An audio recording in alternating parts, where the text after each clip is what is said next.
Francis ruined almost every relationship he ever had. One of the earliest glimpses we get of Francis's love life happens so fast it's easy to miss. At one point, Malcolm casually explains why Francis was sent to military school in the first place. And it turns out his parents caught him in bed with a girl, in their bed. I'm hoping against hope that you will give me another chance, which I admit I don't deserve. The moment barely lasts a few seconds, but it sets the tone immediately. Another early moment shows that even when Francis does find a normal girlfriend, it rarely lasts. In a flashback, we see him during his teenage phase, already trying to act rebellious, with a girl who actually seems pretty decent. And for a second, it almost looks like a normal relationship until Lois gets involved.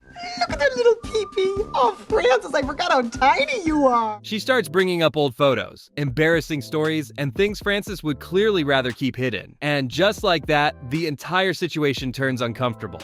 You see him coming out feet first? Doctors said it was the biggest mucus plug they'd ever seen. The girl quickly loses interest, and Francis never really had a chance to begin with. Around the same time, we get another glimpse into Francis's dating life, and this one is a lot harder to explain. He shows up with a woman who looks significantly older, dressed like she walked straight out of a gothic ritual, and Francis is completely serious about it. I love her! And if the two of you are too dead inside to understand what that means... His parents are clearly uncomfortable, for obvious reasons, and just like that, she disappears from the show as quickly as she appeared, which in this case was probably for the best. One of the clearest examples of how bad things can get is BB. This isn't just a short relationship. It's the moment where Francis completely loses control. I'm taking control of my own destiny. I'm just here to pick up BB and then we're gonna head off for Canada. It starts with him using the military school's phone line just to call her, and not just once, over and over again. BB, you can't imagine how much I miss you. It is like a white, hot fire burning in my chest. At one point, the bill gets so high that it becomes an actual problem, but Francis doesn't care. He's convinced this is something real. Sorry, man. Commandant says your phone privileges have been revoked for a month. And the way he talks to her makes it even worse. He goes all in, saying things that feel way bigger than the situation actually is. Meanwhile, BB barely reacts. Stanley, what are you doing? That was BB. She's distracted, not really listening, treating the whole thing like background noise. And that contrast just keeps getting more obvious. The more he invests, the less she cares. Stroking your hair and being with you in a perfect golden moment. Oh yeah, I'm totally the same way. Eventually, calling her isn't enough anymore. Francis wants to see her in person, so he actually goes to find her. No real plan, just pure desperation. How the hell is anyone supposed to know what he's talking about? Baby, just meet him at the creek at 7:30, okay? See, you can say it in English and you're like 10. By the time he finally gets there, everything already feels off. But Francis ignores it. He keeps pushing, keeps talking, keeps acting like this is still something meaningful. I can't tell you how beautiful you look at this moment. You look like an angel or a perfect dawn or a galaxy of stars. I don't think we should see each other anymore. BB makes it clear that none of this was ever serious. For her, it was just attention. Something easy. Something she didn't have to invest anything into. Well, maybe I just like the long distance thing cause, you know, you'd call and you'd talk and you'd make me feel so good about myself. For Francis, it was everything. Ow.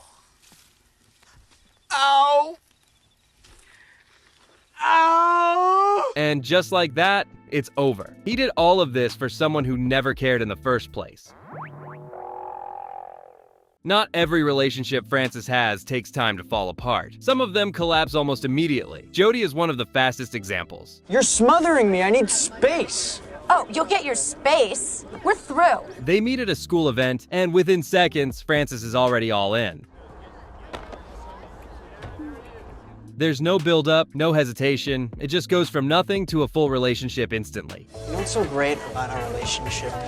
It just still feels so fresh, you know what I mean? And just as quickly, they start acting like a couple that's been together for years, introducing each other to family, talking like everything is already serious. Oh, it's so great to finally meet you.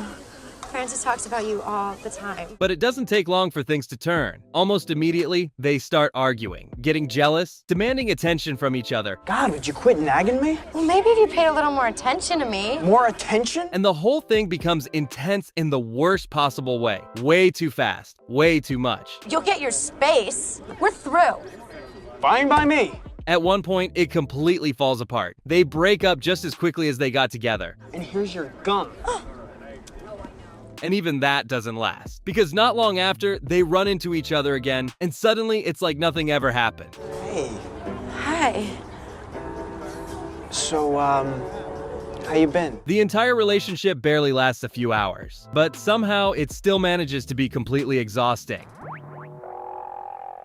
Some of Francis's relationships don't just fail, they completely derail. Tanya is one of the strangest examples. It starts off simple. Francis is helping out at a beauty pageant, surrounded by contestants, clearly enjoying the attention. Right leg or left leg? Can you do both? And that's where he meets her. Tanya immediately takes interest in him, but not in the way he expects. And I'm so glad the gay thing isn't an issue. You're gay? Oh, no, silly. You are. And instead of correcting her right away, Francis hesitates, because suddenly this puts him in a very different position. Can you spray me? My feet keeps riding up. Tanya feels comfortable around him. She opens up, trusts him, lets him get closer in a way she normally wouldn't. And Francis goes along with it. Not because it's true, but because it's working. Can you undo my hooks? At first, it actually benefits him. He gets closer, spends more time with her, and everything seems to move in the right direction. But the more time they spend together, the harder it gets to keep the act going. You have incredible hands. Eventually, he starts slipping, saying things that don't quite fit the role anymore. Sweet. Sexy. And that's when everything turns. Tanya starts to question what's really going on. Francis tries to recover. Maybe I could change? That you could be the woman who changes me. Now the situation isn't just confusing, it's uncomfortable. And it all leads to a final twist he didn't see coming. Instead of things getting closer between them, Tanya decides to fix the situation in her own way. What do we do? Pray out the gay. Get to it! And just like that, the whole thing collapses. Not because Francis didn't try, but because he kept pretending to be someone he's not. At one point, Francis actually meets someone who feels different. Just easy. I, on the other hand, find your desperation charming. Really? Oh, well, there's plenty more where that came from. He meets Amani on a bus, and from the start, there's a natural connection between them. She finds him charming, even when he's being awkward. And for once, Francis doesn't have to chase. This is my house. Can't you just feel the authenticity of it? They spend more time together, getting closer, and everything starts moving in the right direction. That's why the general sent me on this trip, to keep me out of trouble. Compared to everything before this is probably the closest he gets to something real. But even here, the same pattern shows up again. Francis can't stay present. Instead of focusing on her, he keeps bringing up Lois, talking about her, complaining about her, getting pulled back into the same dynamic he always has. Any chance my mom gets to make my life miserable, she pounces. You know, in Mozambique. And at first, Amani tries to ignore it, but it keeps happening, again and again, until it becomes impossible to ignore. Don't worry, I am not gonna let her ruin this for us. We are going to that party, end of story.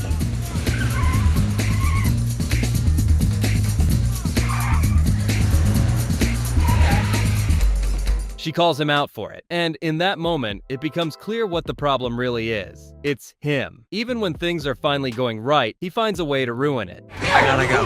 I know. You'll be here waiting for me when I'm done? No. In the end, Amani walks away. Not because there wasn't something there, but because Francis couldn't let go of everything else. Not every situation Francis gets into is about love. Sometimes it's just about opportunity. At one point, after getting injured, he ends up being taken care of by a nurse. And almost immediately, he sees an opening. I can't believe your parents are leaving you all alone on your birthday. You poor thing. He starts playing it up, acting more helpless than he actually is, leaning into the situation, turning it into something it was never supposed to be. Well, it isn't that bad. Yes, it is. Yeah, I guess you're right. And it works. She feels bad for him. You're not going to spend your birthday alone. You're coming to my place, and I'm going to make you a nice dinner. For a moment, it looks like Francis actually pulled it off, until reality catches up, because by the time he shows up, everything about him is completely off. So, how was that reflection pond, Francis? And whatever chance he had is basically gone. After everything before this, there's one relationship that stands out. Everybody, this is Piama. She's my wife. No one knows who she is. No one even knew he was seeing someone. It feels exactly like the kind of decision Francis would make. Impossible to take seriously. Piama immediately clashes with Lois. Stop talking about him like that! The tension is instant. They push each other, and neither of them backs down. Get your wife out of my sight. And part of that comes from how similar they are. They have the same way of confronting people, the same refusal to give in, which also explains why Francis is drawn to her in the first place. I mean, I love you, but I don't know you that well. Hell, I can't even pronounce your last name. Tanana ha'akna. After everything we've seen, this is the kind of dynamic he understands. At that point, it feels like this is heading in the same direction as everything else. Another relationship that won't last. I don't have to do anything you tell me to do. And you might want to reconsider your tone of voice. But this time, it doesn't fall apart. Even when things get difficult, she doesn't leave. We have to get out of here. I can't. Why are you so scared to leave? I don't know. And it's not a perfect relationship. They still argue, they still push each other, but they don't walk away. Marriage is supposed to be about trust and communication and not being terrified. When things go wrong, they stay. When everything gets unstable, they deal with it. And that's what makes the difference. Out of everything we've seen before, this is the only relationship that actually holds. Not because it's healthier, but because neither of them gives up. You're with me now, so my stupid luck will take care of you. And that's pretty much every relationship Francis ever had. Some lasted a few hours, some went a little further, and none of them ever stayed normal. And talking about his complexes, there's a lot more going on with Lois. Check it out in this video.